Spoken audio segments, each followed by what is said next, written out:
زه چې په کټ پورې څوک وتړم نو ډق نه وهي او زه چې په کټ پورې څوک وتړم نو ډق نه وهي زه چې په کټ پورې څوک وتړم نو ډق نه وهي ستا د غټ جیل او د زندانه واه دا شعر بیا ووایه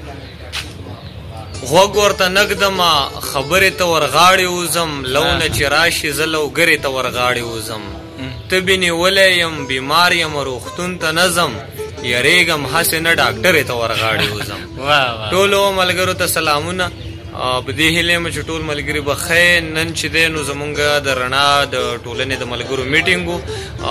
زما د تذکرې زه د دې خاورې ګلاب یم د مخکتنې دپاره په هر حال کله چې وخت وټاکلی شعر څه وشي د هغې نه به تاسو خبر کو خو په مشاعره کې چې دی نو عبدالله بریالي سره مو گپ شپ کې ولګو هغوی بهترین شعرونه وي حالان کې هغه سنجیده شاعر دی خو بهرحال د طنز و مزام چې دی نو ډېره ښکلې شاعري کوي نو غوښتل مې چې د هغوی نه څه غزلې ستاسو سره شریک کړمه نو بس عماد صاحب کیمرامین راځه دی خوښ بریالي صاحب خپل خوندور شعرونه چې دی هغه زموږ سره شریک کړه په تیز اواز ښه ارمانه څو شعرونه دي وایي مونږ یې لوټ کړلو بېشانه سړی وتښتېدو په رڼا ورځ زموږ د خوانه سړی وتښتېدو او هغه چې مونږ د ځان مشر کړو نو غل وختو هغه چې مونږ د ځان مشر کړو نو غل وختو او مونږ خبر نشو د ځانه سړی وتښتېدو او دغه بوزدله خو چې ماله مخامخ راغلوې دغه بوزدله خو چې ماله مخامخ راغلوې په ما یې ډز وکړو د شانه سړی وتښتېدو او ستا په پنجاب کې چې څوک مړ شي نو قاتل گرفتار ستا په پنجاب کې چې څوک مړ شي نو قاتل گرفتار زمونږ د بره پښتونخوا نه سړی وتښتېدو ارمانه وایي زه چې په کټ پورې څوک وتړم نو ډق نه وهي او زه چې په کټ پورې څوک وتړم نو ډق نه وهي زه چې په کټ پورې څوک وتړم نو ډق نه وهي ستا د غټ جیل او د زندانه دا شعر بیا ووایه زه چې په کټ پورې څوک وتړم نو ډق نه وهي ستا د غټ جیل او د زندانه سړی وتښتېدو ما بریالي له په هر ځای کې چیلنج راکوو ما بریالي له په هر ځای کې چیلنج راکوو چې مخامخ شوم د میدانه سړی وتښتېدو او بلاک والا غزل مو ووایه څه شعرونه به هغې کې هېر دي خو څو شعر دی چې هغه د سلو کسو ښکارو وس بلاک کړی مې دی یو بې غیرته زما یارو وس بلاک کړی مې دی او د خان بچی سره یاري مې د مطلب کوله یو آیفون زما په کارو وس بلاک کړی مې دی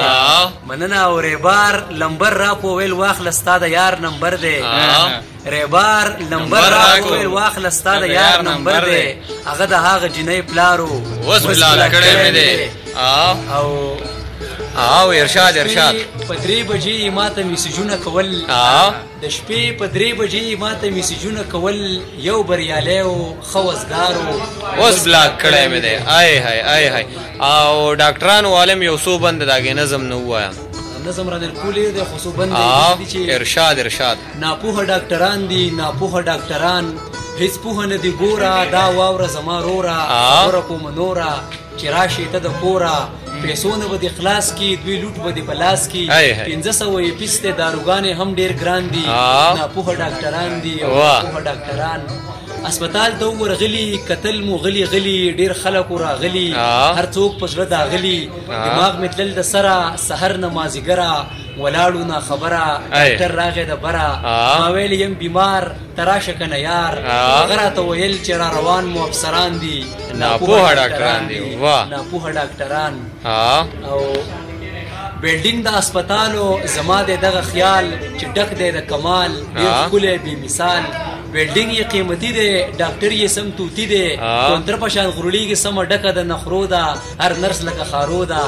ډېر زیات دي بابوګان لکه چرګوړي پارامیان دي ناپوهه ډاکټران دي ناپوهه ډاکټران ډېر ښه نور پکې ډېر دی خوښري بلې دا گیم دی چلوئ غریب دی جړوئ مظلوم دی زوروئ بابا دی تنګوئ ماشوم دی دردوئ ښه وخت دی تېروئ د تپوس هسې څوک نشته بریالی وئ قصابان دي ناپوهه ډاکټران واه روغانۍ بابا وئ چې عیش کوه مستی کوه خمار کوه ژوند دی هسې مه کښېنه څه کار کوه او شیخ استا جدا زما جدا مزاج زبس کم جامونه ته نسوار کوا